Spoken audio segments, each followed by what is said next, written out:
28 नवंबर 1979 को न्यूजीलैंड का TE-901 नामक विमान जब अंटार्कटिका की बर्फीली पहाड़ियों के ऊपर से गुजर रहा था तभी उसमें एक बड़ा धमाका हो गया। Air New Zealand flight TE-901 Antarctica के लिए 11 घंटे की दर्शनीय स्थलों की यात्रा के लिए मंगेर हवाई अड्डे ऑकलैंड से रवाना हुई थी।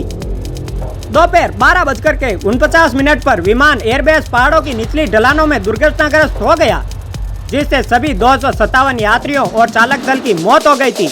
न्यूजीलैंड के इतिहास में यह सबसे भयानक नागरिक आपदा थी। बताया जाता है कि इस हादसे से न्यूजीलैंड का हर नागरिक प्रभावित हुआ।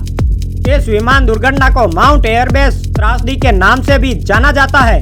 हर बार की तरह 28 नवंबर 1979 को फ्लाइट ने उड़ान भरी। विमान के पायलट कैप्टन जिम कॉलिंस और चालक दल के बाकी सदस्य दूसरी यात्रा के लिए तैयार थे। एयर न्यूजीलैंड का विमान अपने देश से करीब 4500 किलोमीटर दूर अंटार्कटिका के बर्फीले पहाड़ों के ऊपर उड़ रहा था। लोग वहां के नजारे की वीडियो और तस्वीरें ले रहे थे। एक रिपोर्ट के मुताबिक दोपहर 12 बजे पायलटों ने आकर्षक नजारों की एक झलक पाने के लिए विमान को करीब 2000 फीट नीचे उतारा था। वहीं करीब 1 बजे एयर न्यूजीलैंड का TE-901 विमान से संपर्क टूट गया। जब कई घंटों तक विमान से कोई संपर्क नहीं हुआ तो राहत बचाव दल उस जगह के लिए रवाना हो गया जहां से विमान का संपर्क टूटा था। वहां पहुंचने के बाद उन्होंने जो देखा वह दिल दहला देने वाला था। TE-901 विमान का मलबा बर्फीले मैदानों के बीच माउंट एयरबेस की खाइयों में बिखरा पड़ा था।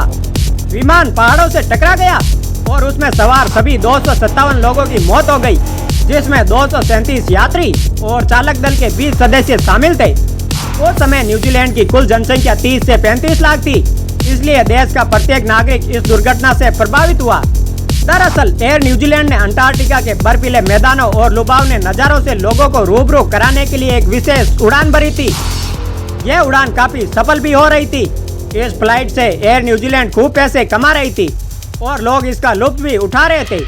प्लेन में लोगों की हर छोटी से छोटी जरूरत को लग्जरी का ख्याल रखा जाता था, लेकिन इसके शुरू होने के 2 साल बाद ही विमान दुर्घटना में पूरे देश को हिलाकर रख दिया था।